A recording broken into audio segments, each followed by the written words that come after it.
najis. Ya, karena mazi itu najis. Selama kita tahu tidak ada mazi, maka adalah air mani tersebut suci. Jika kena pakaian atau kain, kita gunakan kain itu untuk sholat kita sah, tidak mesti kita cuci. Cuma lebih baik kalau ada kain lain, gunakan kain lain. Bukan bermakna tidak sah sholat, ya, cuma untuk menghormati.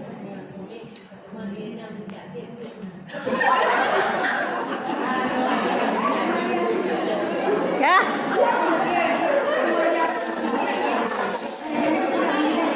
Buka, hai, buka. Ini hukum, ya. Itu salah saya patung saya tuh. Jadi tadi saya katakan yang bahwa air mani itu suci, ya. Jika kena pakaian, maka boleh kita salat dengan pakaian tersebut. Bagaimana dikatakan dengan suci? Boleh diminum. Itu suci, ya. Tetapi tidak menyuci. Yang dikatakan suci boleh diminum atau dimakan. Ya.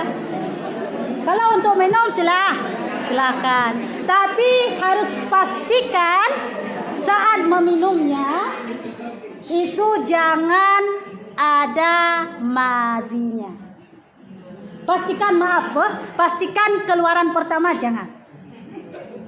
Kenapa? Karena biasanya, ya, keluaran pertama itu ada labelnya. Paham, ya? Ya, jadi buang dulu labelnya. Baru isinya nanti minum silahkan.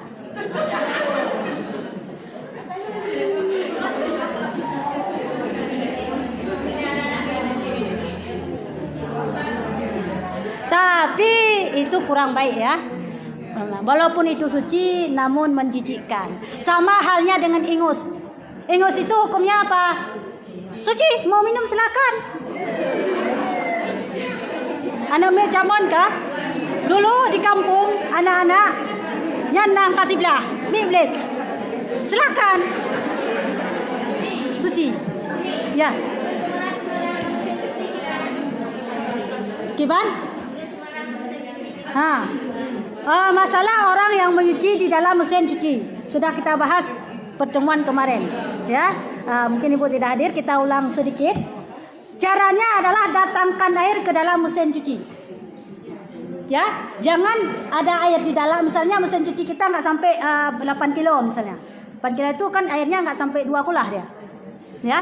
Sebesar inilah, ya, tung, ya.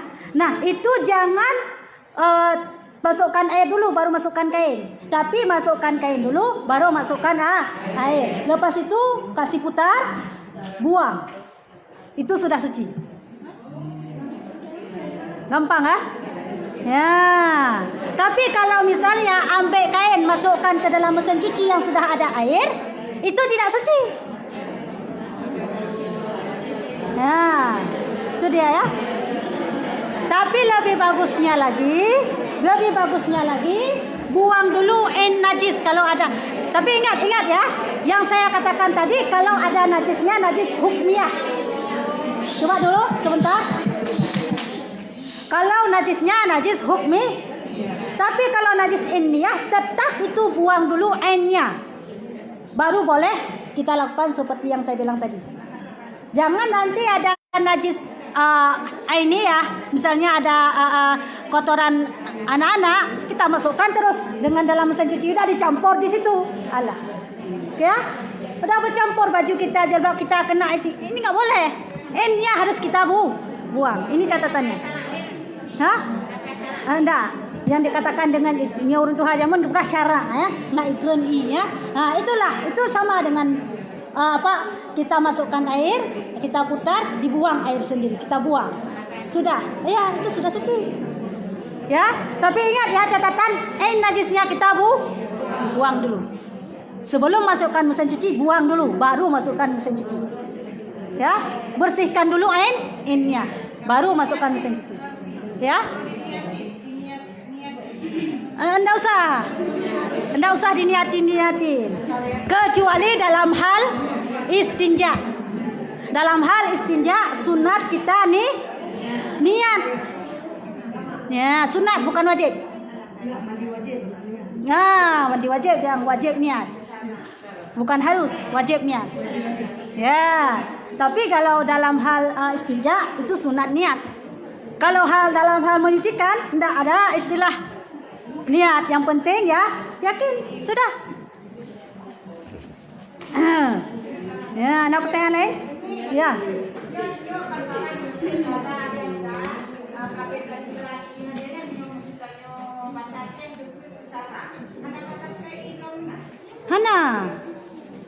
Hana, kasucinya. Asal airnya yang saya bilang tadi, asal airnya misalnya dah jadi hukmiyah, asal airnya sudah tuang ke dalam dan sudah mengalir, seperti contoh tadi mesin cuci, sudah kita tuang air, sudah kita buang, sudah mengalir, maka itu sudah suci. Maka ji meyana tajabut hana he tu. Meyana tajabut cukup he tu. Abe i sama pula. Ya.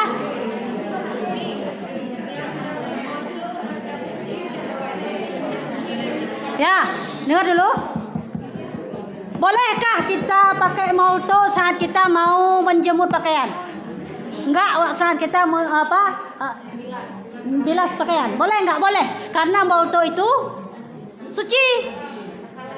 Nah, suci. Kalau misalnya mau minum molto boleh juga.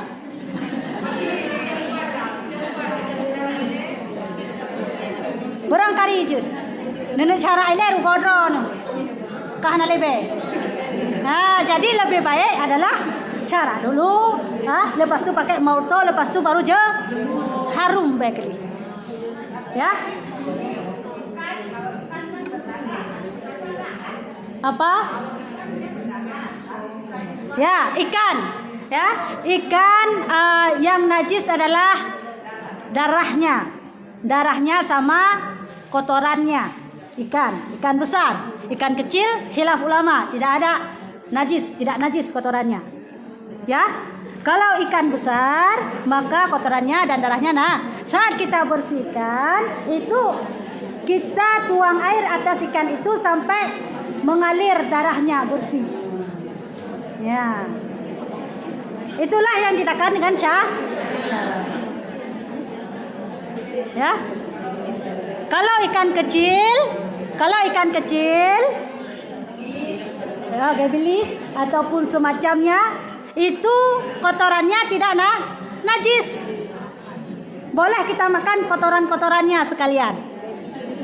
Sebesar mana dikatakan ikan besar dan ikan kecil? Bagaimana cara kita membedakannya? Ya, yang dikatakan dengan ikan kecil adalah di bawah 2 anak jari.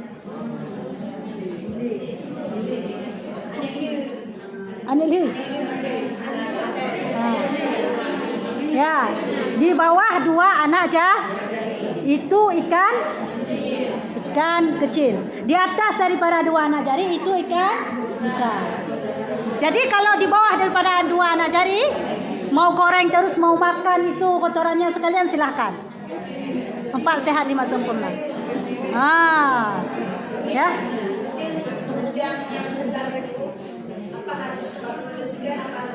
Enggak, udang paling besar. Udang mana? Udang segini. Ini lobster namanya ya.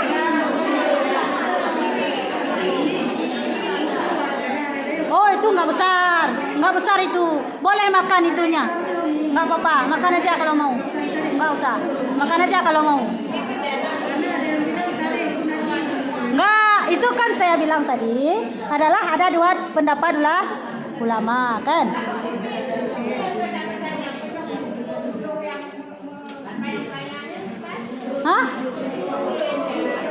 Dengar dulu, yang saya bilang najis adalah pada ikan darah sama kotor. Perut bapaknya nak kotoran. Itu ususnya, itu bukan kotorannya, makan aja. Sayang kita buang, itu dijual juga ya. Kotorannya dijual juga sebenarnya. Andaikan bisa makan, kita makan ke kotorannya. Buat itimah hanya ya bae. itimah. Ya. Ya, hai, ususnya boleh makan, yang jangan kotoran. Yang di ikan bandeng itu yang apa itu namanya? Kayak tali itu kan? Itu usus. Boleh makan. Coba.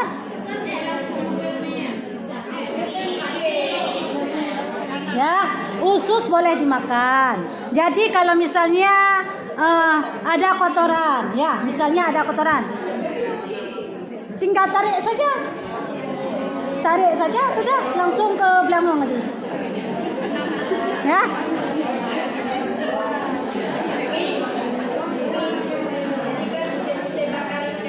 Ya.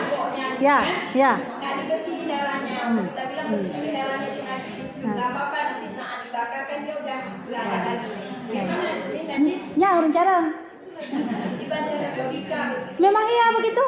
Bukan logika, hukum begitu? Kalau misalnya ikan besar, kita mau bakar ikan misalnya di bagaimana? Untuk apa bersihkan? Capek-capek aja. Bakar terus mubah-mubah. Kenapa apa? Kan ada darahnya di dalam, kan nggak dipotong. Yang wajib kita bersihkan, kita potong mengalir dah. Kalau kita nggak potong langsung kita bakar. Baik di baju. Makan aja, yang jangan makan kotoran. Saat jangan makan darahnya, jangan makan kotorannya. Ikannya makan terus. Nggak apa-apa. Hah? Ya, kambing ada juga, kambing guling. Ya, kambing guling nggak apa-apa. Selama tidak dipotong mengalir darah, boleh makan. Ya diarap deh, hotel lonjak di orang. Pajan jak orang lumpuh. Ya, yang jamun hotel lonjak orang belah lumpuh. Yang hana ya koh lagi kita ya peting-peting. Langsung membawa laju, menyapa sabuk laju. Ya, terus dipanggang, langsung kita makan, langsung di. Hah? Wanyaminan. Hai babak Facebook kena ada. Beta buka lumpuh, handphone dia orang itu. Buka aja Facebook. Ya, ada masalah kan? Silakan. Yang wajib kita bersihkan jika sudah mengalir. Darahnya sudah kita potong, sudah mengalir darah, itu yang wajib kita bersihkan. Adakala darah di dalamnya yang kita tidak potong, kita langsung bakar, boleh makan. Tidak masalah. Nah, mengatat, nah? Hah? Kenapa ya? Musuh nekoh daku, apa itu namanya? Kambing misalnya. Setelah kita sembelih, kan darahnya keluar di leher. Udah cuci aja lehernya, nggak keluar lagi. Lepas itu langsung guling. Nggak masalah lagi. Nanti makan terus. Yang jangan makan kotoran. Hana pupu. Gaji tu ni hana tajabut. Ku tu. Ya daya terbakar ikan tak payah hele jurusan pusing.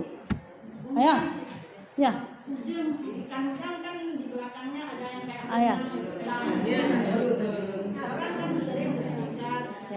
Orang bersihkan, maya lagi contoh lon bersihkan, hai lon baju kerak-kerak.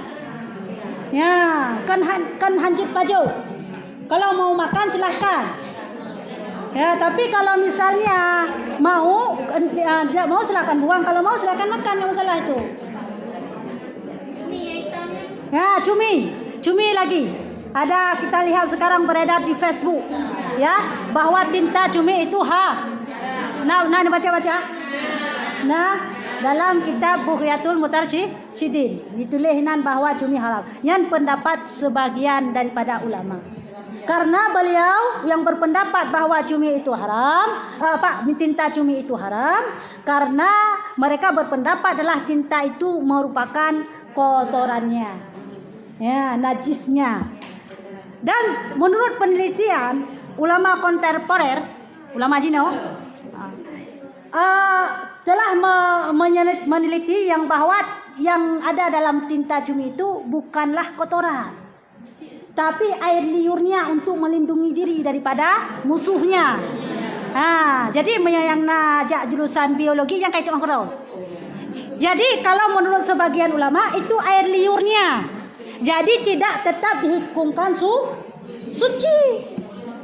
Tinta cumi tetap dihukumkan suci karena adalah tinta itu bukan najis, tapi air liur itu suci. Nah, Apakah salah dalam kitab tersebut? Tidak. Itu pun menurut sebahagian ulama yang memvonis yang bahawa tinta itu najis. Jino tak mudah tanya tajak cumian bak laboratorium. Wate kata selidiki ternyata membuktikan itu adalah bukan najis kotorannya, memang suci. Mia jamun ulama getebak-tebak. Kayaknya ini iya karena beradanya di dalam perut, lepas tu warnanya hitam. Ini kayaknya iya, ini kotorannya, berarti najis. Stop, langsung dikarang. Tidak salah. Itu menurut pendapat sebagian ulama. Orang hawa nenek pajo, kuah cumi hitam, silahkan. Ada pendapat ulama yang membolehkan halal karena itu dihukum bukan kotoran tapi ia adalah air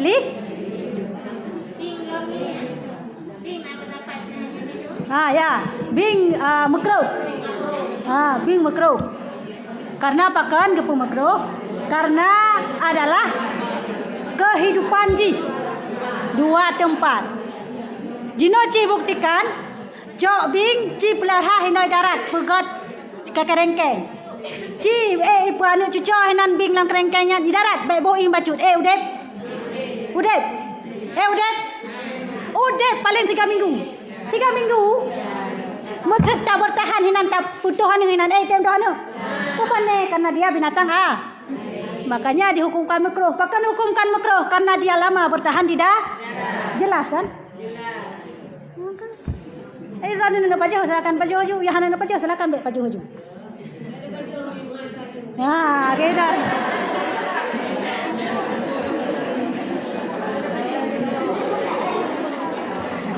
Hai tak baju mau hai tak yung kata itu nya nyo. Non tak tuju.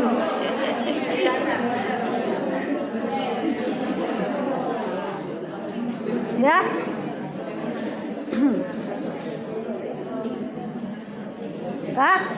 Macam pertanyaan? Anale kita lanjut.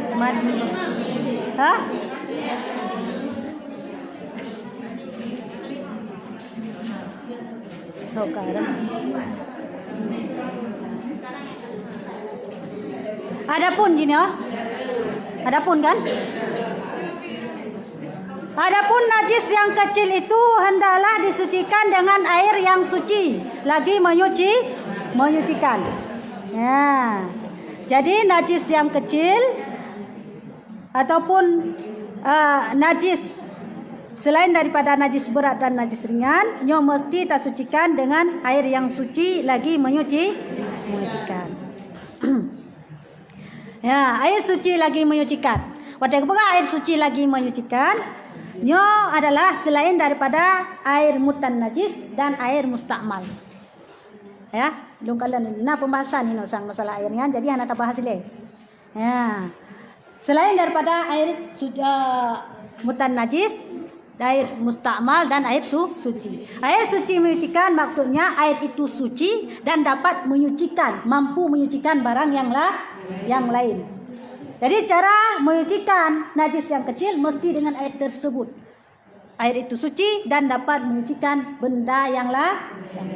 Bekasan dari kita sucikan benda yang lain itu namanya udah air mustakmal. Tidak boleh lagi kita pakai untuk menyucikan barang yang lain lagi.